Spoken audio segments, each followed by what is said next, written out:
Radhe Radhe everyone, welcome to Shweta's Bioverse. Last video में हमने replication देखा था। इस वीडियो में हम ट्रांसक्रिप्शन की बात करेंगे।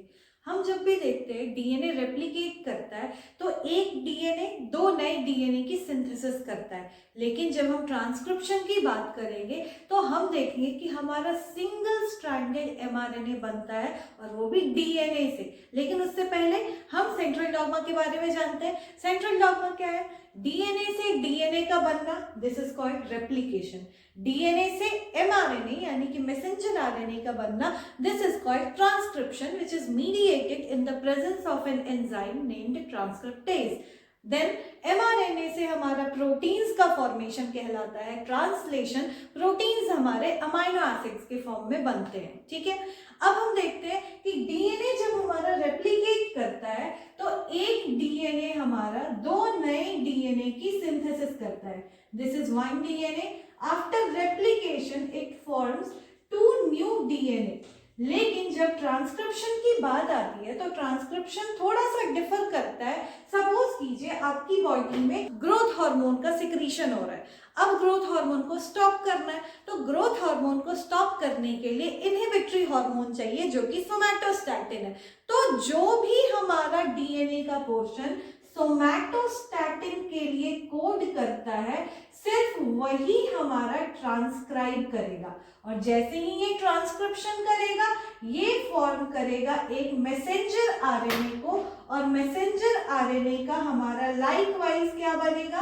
प्रोटीन्स बनेगा, यानी कि ये हमारा प्रोटीन्स बनेगा। और ये प्रोटीन क्या है? ये है हमारा सोमैटोस्टैटिन, जो कि जाकर के हमारी बॉडी में ग्रोथ हार्मोन को स्टॉप करने का काम करेगा। ठीक है, तो एक क्वेश्चन ये भी बनता है कि डीएनए का कौन सा स्ट्रैंड टेम्पलेट की तरह काम करता है एमआरएनए के फॉर्मेशन के लिए, या फिर अगर एमआरएनए का फॉर्मेशन हो रहा है तो दोनों ही स्ट्रैंड्स क्यों नहीं फॉर्म कर रहे हैं, हमारा सिंगल स्ट्रैंडेड एमआरएनए क्यों बन रहा है? इसका पहला रीजन तो ये है कि अगर हमारे डीएनए के दोनों ही स्ट्रैंड्स का एमआरएनए बनेगा तो ये एक दूसरे की कॉम्प्लीमेंट्री कोड्स को कंटेन करेगा, जिसकी वजह से ये दो अलग अलग तरीके के प्रोटीन्स का फॉर्मेशन करेगा। और अगर ये दोनों प्रोटीन एक ही डीएनए के दो तरीके के प्रोटीन्स बनेंगे तो ये जेनेटिक इंफॉर्मेशन की ट्रांसफर मशीनरी को बहुत ज्यादा कॉम्प्लिकेट कर देगा। ठीक है, it will complicate the machinery of genetic transfer. Genetic transfer. ठीक है, अब दूसरा रीजन ये है कि अगर हमारे डबल स्ट्रैंडेड एमआरएनए बनेंगे, यानी कि अगर सपोज वन स्ट्रैंडेड का ही क्यों होता है, एक स्ट्रैंड का ही क्यों होता है एमआरएनए, दो स्ट्रैंड्स का क्यों नहीं होता? क्योंकि अगर दो स्ट्रैंड का एमआरएनए का फॉर्मेशन होगा तो क्योंकि ये एक दूसरे के कॉम्प्लीमेंट्री कोड्स को कंटेन करेंगे, जैसे कि AUGC अगर इस पे है तो UACG। ठीक है, ये दोनों क्या है? ये दोनों एक दूसरे के कॉम्प्लीमेंट्री कोड्स को कंटेन कर रहे हैं, जिसकी वजह से ये इंटरट्वाइन कर जाएंगे, यानी कि इनकी कॉइलिंग हो जाएगी। और जब भी कॉइलिंग हो जाती है किसी भी स्ट्रैंड की तो वहां पे कोई भी प्रोटीन्स जो कि ट्रांसक्रिप्शन कॉज कराता है वो आकर के बाइंड नहीं कर पाएगा, और इस वजह से हमारा ट्रांसक्रिप्शन का प्रोसेस ही नहीं होगा। ठीक है, तो ये हमारा एक दूसरा रीजन आता है जिसकी वजह से एमआरएनए सिंगल स्ट्रैंडेड होता है और डीएनए का सिर्फ और सिर्फ एक ही स्ट्रैंड काम करता है एज अ टेम्पलेट, जिसके अगेंस्ट एक नया एमआरएनए का फॉर्मेशन होता है। क्लियर है? डीएनए के जिस पर्टिकुलर एरिया का ट्रांसक्रिप्शन होगा उसे हम ट्रांसक्रिप्शनल यूनिट कहते हैं। यानी कि अगर सपोज कीजिए कि इस पर्टिकुलर रीजन का हमारा यहाँ पे इसका ट्रांसक्रिप्शन हो रहा है, क्योंकि एक बार में पूरा का पूरा ट्रांसक्रिप्शन तो होगा नहीं डीएनए का, तो डीएनए का वो पोर्शन जिसका कि ट्रांसक्रिप्शन हो रहा है, this is called as transcriptional unit. Transcriptional unit. अब ये जो ट्रांसक्रिप्शनल यूनिट होता है इसमें तीन पार्ट्स आते हैं। ठीक है, इसमें तीन रीजन्स आते हैं। कौन कौन से रीजन होते हैं? सबसे पहला रीजन होता है प्रमोटर, दूसरा रीजन होता है हमारा स्ट्रक्चरल जीन का,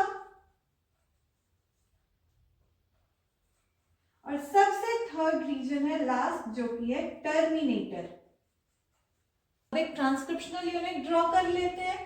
तो ये हमारा डीएनए का 2 स्ट्रैंड्स है, एक हमारा 5 से 3 का है, एक हमारा 3 to 5 है, ठीक है। तो इसका जो हमारा 5 प्राइम एंड है, यहां पर प्रेजेंट होता है हमारा क्या, एक प्रमोटर, ठीक है। दिस इज अ प्रमोटर, ये हमारा एक प्रमोटर है। और जो हमारा 3 प्राइम एंड है, यहां पर प्रेजेंट होता है हमारा सबसे आखिरी तीसरा रीजन, जो कि मैंने बताया था टर्मिनेटर, ठीक है। तो इन दोनों का हम नाम मेंशन कर देते हैं। ये है हमारा प्रमोटर, जो कि ट्रांसक्रिप्शन के प्रोसेस को प्रमोट करेगा, और ये है हमारा टर्मिनेटर, जो कि ट्रांसक्रिप्शन के प्रोसेस को स्टॉप करेगा, ठीक है। अब बीच का जो एरिया बचा, ये है हमारा ट्रांसक्रिप्शन के लिए जो अवेलेबल एरिया है, यानी कि स्ट्रक्चरल जीन का, स्ट्रक्चरल जीन का। ये कौन सा एरिया है, ये वो एरिया है जिसका कि एक्चुअल में ट्रांसक्रिप्शन होना है। तो अगर कि हम यहाँ पे देखते हैं कि जो हमारा नया स्ट्रैंड बनेगा, ठीक है, जो नया स्ट्रैंड बनेगा वो बनेगा हमारा यहाँ से यहाँ तक के लिए। क्यों? क्योंकि हमारा जो एंजाइम है यहाँ पे एम्प्लॉयड, वो है डीएनए डिपेंडेंट आरएनए पॉलीमरेज। और जैसे कि हमने देखा था कि डीएनए डिपेंडेंट डीएनए पॉलीमरेज, जो कि रेप्लिकेशन के केस में काम कर रहा था, उसका डायरेक्शन ऑफ वर्क क्या था, उसका डायरेक्शन ऑफ वर्क था 5 प्राइम से 3 प्राइम।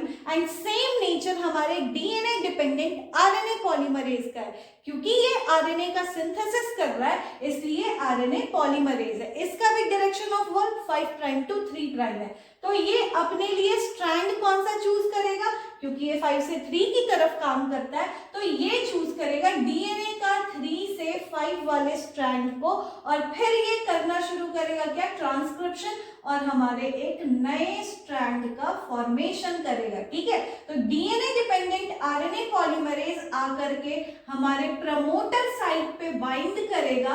इसके बाइंड करने के बाद क्या होगा, स्ट्रक्चरल जीन का हमारा शुरू होगा फॉर्मेशन, यानी कि ट्रांसक्रिप्शन शुरू होगा।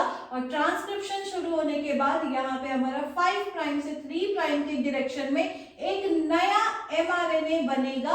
और जैसे ही ये DNA dependent RNA polymerase terminator की साइट पे पहुंचेगा, तो यहाँ पे ये प्रोसेस सीज कर जाएगा, स्टॉप हो जाएगा। और ये पूरा का पूरा जो स्ट्रक्चर है, ये है हमारा transcriptional unit, transcriptional unit. Clear है? अब इसमें बात आती है कि 3 to 5, चलिए ठीक है, ये टेम्पलेट स्ट्रैंड है, ठीक है, क्योंकि इसके अगेंस्ट क्या हो रहा है, इसके अगेंस्ट हमारा नया एमआरएनए का फॉर्मेशन हो रहा है, तो ये टेम्पलेट स्ट्रैंड है। लेकिन जो हमारा 5 प्राइम से 3 प्राइम है, ये क्या है, तो भैया इसको हम कहते हैं कोडिंग स्ट्रैंड। कोडिंग स्ट्रैंड क्यों कह रहे हैं, क्योंकि कोडिंग स्ट्रैंड के रेफरेंस में हम पोजीशंस बताते हैं प्रमोटर एंड टर्मिनेटर का। सपोज कीजिए आपसे क्वेश्चन पूछता है कि प्रमोटर हमारे कौन से डीएनए के एंड पे प्रेजेंट होता है, तो प्रमोटर हमारा 5 प्राइम एंड पे प्रेजेंट होगा। किसका 5 प्राइम एंड, तो भैया कोडिंग स्ट्रैंड का 5 प्राइम एंड, ठीक है। 5 प्राइम एंड पे हमारा प्रमोटर प्रेजेंट होगा एंड 3 प्राइम एंड पे हमारा टर्मिनेटर प्रेजेंट होगा। किसका रेफरेंस ले रहे हैं, कोडिंग स्ट्रैंड का रेफरेंस ले रहे हैं। ये एक्चुअल में किसी चीज के लिए कोड नहीं करता, ठीक है। तो ये है हमारा एक ट्रांसक्रिप्शनल यूनिट। आगे के पोर्शन में हम बात करेंगे transcription in prokaryotes and eukaryotes separately. Now let's talk of transcription in prokaryotes. Prokaryotes में ट्रांसक्रिप्शन 3 स्टेप्स में होता है। सबसे पहला स्टेप होता है इनिशिएशन का, जिसमें कि हमारा आरएनए पॉलीमरेज यानी कि डीएनए डिपेंडेंट आरएनए पॉलीमरेज जिसकी हमने बात की है, वो बाइंड करता है सिग्मा फैक्टर के साथ में, और इसके बाद हमारा ट्रांसक्रिप्शन का प्रोसेस शुरू होता है। सो इनिशिएशन में क्या हो रहा है, हमारे सिग्मा फैक्टर के साथ में आरएनए पॉलीमरेज बाइंड करेगा, और हमारा ट्रांसक्रिप्शन का प्रोसेस शुरू हो जाएगा। कहाँ पे बाइंड करेगा? ये होगा हमारे प्रमोटर के साइड पे। दूसरा स्टेप है हमारे एलोंगेशन का। अब जैसे ही हमारा सिग्मा फैक्टर आरएनए पॉलीमरेज के साथ बाइंड कर रहा है पहले स्टेप में, तो ट्रांसक्रिप्शन तो शुरू हो गया है। तो सेकंड स्टेप जो हमारा एलोंगेशन का है, इसमें क्या होगा, हमारे आरएनटीपीज यानी कि राइबोन्यूक्लियोसाइड ट्राइफॉस्फेट्स जो है वो धीरे धीरे आते जाएंगे और एक नए एमआरएनए का फॉर्मेशन होगा। हमारे आरएनटीपीज जो होते हैं राइबोन्यूक्लियोसाइड ट्राइफॉस्फेट्स, जैसे कि यूटीपी, सीटीपी, जीटीपी, एटीपी, कोई भी टीटीपी नहीं आएगा, ठीक है। थायमीन क्योंकि आरएनए के केस में नहीं प्रेजेंट होता है, इसलिए टीटीपी नहीं आएगा, राइट। ये हमारा डीएनए का स्ट्रैंड है, इसके 5 प्राइम एंड पे प्रमोटर प्रेजेंट है, 3 प्राइम एंड पे हमारा टर्मिनेटर प्रेजेंट है और बीच का स्ट्रक्चरल एरिया है, ठीक है। तो यहाँ पर हमारा sigma factor plus RNA polymerase bind किया है और यहाँ पे अब एक नए एमआरएनए का फॉर्मेशन हो रहा है। तो ये जो नया एमआरएनए आ रहा है हमारा, ये यही है, यूटीपी, सीटीपी, जीटीपी, एटीपी, यही सारे एक एक करके आते जा रहे हैं और हमारे नए एमआरएनए का जो स्ट्रेच है इसका पॉलीमराइजेशन होते जा रहा है। किस एंजाइम के प्रेजेंस में? डीएनए डिपेंडेंट आरएनए पॉलीमरेज के केस में। इसका डायरेक्शन ऑफ वर्क क्या है? 5 प्राइम से 3 प्राइम है, तो डीएनए का स्ट्रैंड का क्या होगा? 3 प्राइम टू 5 प्राइम एंड होगा, ठीक है, स्ट्रैंड। अब तीसरा स्टेप जो है हमारे ट्रांसक्रिप्शन का इन यूकैरियोट्स, ये है टर्मिनेशन का। टर्मिनेशन किस तरीके से होता है? टर्मिनेशन हमारा आरएनए पॉलीमरेज के साथ में जब रो फैक्टर बाइंड करेगा, ठीक है, जैसे हमारा इनिशिएशन में सिग्मा फैक्टर प्रेजेंट था, वैसे ही हमारा जब रो फैक्टर बाइंड करेगा किसके साथ में? हमारे आरएनए पॉलीमरेज के साथ में, तो ये जो प्रोसेस है हमारा, ये जाकर के स्टॉप कर जाएगा। कहाँ पे ये बाइंडिंग होगी? तो हमारा रो फैक्टर बाइंड करेगा आरएनए पॉलीमरेज के साथ में इस टर्मिनेशन वाले पोजीशन पे, यानी कि हमारा 5 प्राइम एंड पे जैसे ही टर्मिनेटर के साथ में बाइंड करेगा हमारा आरएनए पॉलीमरेज रो फैक्टर के प्रेजेंस में, प्रोसेस पूरा का पूरा सीज कर जाएगा, स्टॉप कर जाएगा। अब कुछ पॉइंट्स हैं जो कि हमारे प्रोकैरियोट्स में क्रूशियल होते हैं ट्रांसक्रिप्शन के बाद, कि कोई भी पोस्ट ट्रांसक्रिप्शनल चेंजेस नहीं होता है, ठीक है। यूकैरियोट्स के केस में जब हम देखेंगे तो उसमें पोस्ट ट्रांसक्रिप्शनल यानी कि ट्रांसक्रिप्शन के बाद भी कुछ चेंजेस होते हैं, कुछ मॉडिफिकेशंस होते हैं एमआरएनए में, लेकिन प्रोकैरियोट्स के केस में कोई भी ट्रांसक्रिप्शन के बाद में मॉडिफिकेशन नहीं होगा। क्लियर है? प्रोकैरियोट्स के केस में साइड बाय साइड जो ट्रांसलेशन का प्रोसेस है, जब एमआरएनए का यहाँ पे फॉर्मेशन हो ही रहा है, इसी के साइड बाय साइड हमारे प्रोटीन का फॉर्मेशन यानी कि ट्रांसलेशन का प्रोसेस होता रहता है, जो कि हमें यूकैरियोट्स में डिफरेंटली देखने को मिलता है। Once transcription is completed then translation starts in case of eukaryotes, लेकिन प्रोकैरियोट्स के केस में साइमल्टेनियसली यानी कि साइड बाय साइड हमारे ट्रांसक्रिप्शन के ट्रांसलेशन प्रोटीन्स का फॉर्मेशन चलता रहता है। अब इसमें एक कॉन्सेप्ट आता है मोनोसिस्ट्रॉनिक एंड पॉलीसिस्ट्रॉनिक का। मोनोसिस्ट्रॉनिक का मतलब है जब हमारे डीएनए का एक सेगमेंट एक पर्टिकुलर टाइप ऑफ प्रोटीन के लिए कोड करे। सपोज ये जीन हमारा कोड करता है सोमैटोस्टैटिन के लिए, तो ये सिर्फ इसी के लिए कोड करेगा।